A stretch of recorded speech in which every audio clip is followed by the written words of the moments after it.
વલસાડ જિલ્લામાં ઉમરગામ તાલુકાના ગોવાડા દરિયા કિનારે ઉમરગામ ઇન્ડસ્ટ્રીઝ એસોસિએશન દ્વારા બીચ ક્લિનિંગ અને વૃક્ષારોપણ કાર્યક્રમનું આયોજન કરવામાં આવ્યું હતું।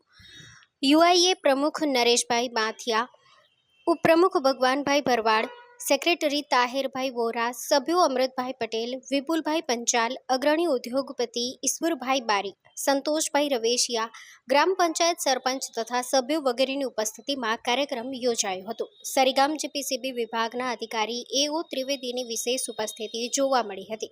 પર્યાવરણની જાળવણી અને પ્રદૂષણ રોકવા અંગે લોકોને જાગૃત થવા યુઆઈએ પ્રમુખ નરેશભાઈ બથિયા અને જીપીસીબી વિભાગના અધિકારી એઓ ત્રિવેદીને અપીલ કરી હતી।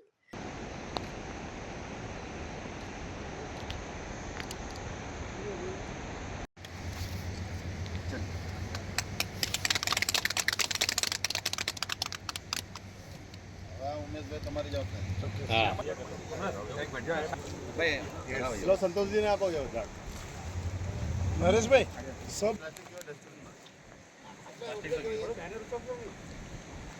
जो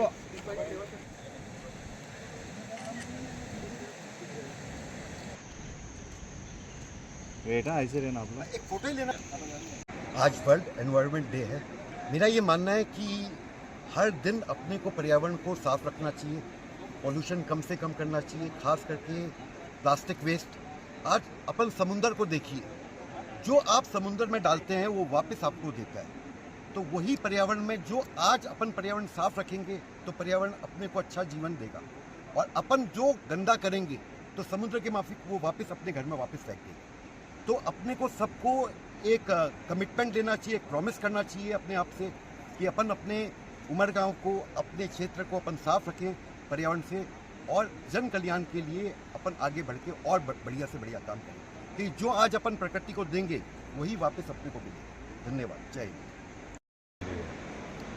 एंडिंग प्लास्टिक पोल्यूशन ग्लोबली आ अपनी पर्यावरण दिवसनी थीम है आ वर्षनी 5 जून 2025 અને આ વર્ષે આ પર્યાવરણ દિવસ ઉજવણી માટે અમે સતત પ્રોગ્રામ 22 મેથી અને 5 જૂન સુધી રાખેલો છે। 5 જૂન અમારા સ્ટેટ લેવલનો પ્રોગ્રામ ગાંધીનગર મહાત્મા મંદિર ખાતે રાખેલ છે, જે સ્ટેટ લેવલનો પ્રોગ્રામ છે।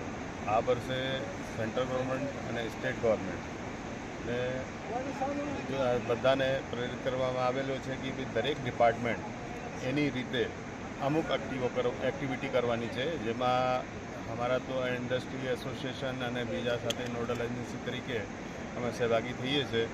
ધારો કે ઇરિગેશન ડિપાર્ટમેન્ટ હોય તો એ ડિપાર્ટમેન્ટને આપણે નદી, નાળા, તળાવ એ બધીની જે કામગીરી આપેલી છે કે એ લોકો એમાં જે પ્લાસ્ટિક પ્રદૂષણ છે એને દૂર કરે, એ રીતે આરએનબી ડિપાર્ટમેન્ટ છે અને રોડ બિલ્ડિંગ ડિપાર્ટમેન્ટ અને નેશનલ હાઈવે એ રોડની આજુબાજુમાં લોકો અનનોઈંગલી કચરા ફેંકી દે છે અને પ્લાસ્ટિક કચરાનું બહુ પ્રમાણ છે, એનો દૂર થાય અને એક જગ્યાએ કલેક્ટ કરીએ અને એ ઈપીઆર ફેસિલિટી જેના પાસે હોય એના એ મોકલવામાં આવશે। અને ઘણી બધી પેપર ઇન્ડસ્ટ્રી એ સામેથી અમને કહે છે કે અમારા પાસે ડેડિકેટેડ વ્હીકલ છે અને જીપીએસ વાળો, અને એને રિક્વાયરમેન્ટ હોય છે પ્લાસ્ટિકની, તો એ પ્લાસ્ટિક એમને મળી જાય તો અમે એ પ્રયાસ કરી રહ્યા છે કે એ પ્લાસ્ટિક જો છે એક જગ્યા ઉપર એકત્રિત કરીને એમને આપીશું, બરાબર। એ ફ્રી ઓફ કોસ્ટ લઈ જશે અને એ પ્રોગ્રામ જો છે 31 ઓક્ટોબર સુધી ચાલવાનું છે। એવું નથી કે અમે દેખાવા પૂરતું એક દિવસ કર્યું અને અમે જતા રહીએ, તો બધાને 31 ઓક્ટોબર સુધી એ પ્રોગ્રામ સતત ચાલુ રહેશે અને એમાં બધાનું સહભાગ, ઇવન આપણા જે કોમન પીપલ છે એનો પણ સહભાગ બહુ જરૂરી છે અને થાય એ હેતુથી એ પ્રોગ્રામ કરવામાં આવી રહ્યો છે।